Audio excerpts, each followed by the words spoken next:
Hi all, നമുക്കിന്ന് healthy ആയിട്ടുള്ളൊരു പത്തിരിയുടെ recipe നോക്കിയാലോ. അതിന് വേണ്ടി ഒരു പാത്രം അടുപ്പത്ത് വെച്ച് പാകത്തിന് വെള്ളം ഉപ്പും ഇട്ട് അരക്കപ്പ് അരിപ്പൊടി, അരക്കപ്പ് ഗോതമ്പ് പൊടി എന്നിവ ഇട്ട് ഒന്ന് ഇളക്കിയെടുത്തതിന് ശേഷം ചൂടോടെ കുഴച്ചെടുക്കുക.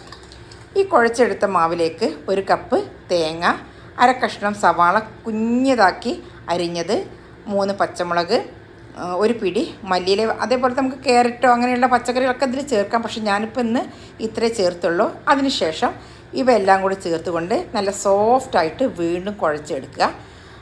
എന്നിട്ട് ചെറിയ ബോളുകളാക്കിയിട്ട് മാറ്റിയിടുക.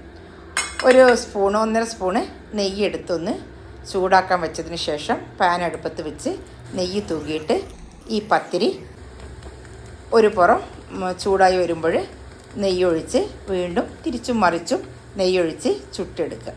നല്ല ക്രിപ്സി ആവുന്ന പോലെ, ഓരോരുത്തരുടെ ഇഷ്ടപ്രകാരം ക്രിപ്സി ആവുന്ന പോലെ എടുക്കുക. അല്ലെങ്കിൽ സോഫ്റ്റ് ആക്കി വെക്കുന്നവർക്ക് അത്ര തന്നെ ചൂടാക്കാതെ നമുക്ക് തിരിച്ച് മറിച്ച് ഇട്ടെടുക്കാം. ചിക്കൻ കറിയുടെയോ മീൻ കറിയുടെ കൂടെ ഒക്കെ നല്ല ടേസ്റ്റി ആയിട്ട് കഴിക്കാൻ പറ്റുന്ന ഹെൽത്തി ആയിട്ടുള്ള ഒരു പത്തിരിയുടെ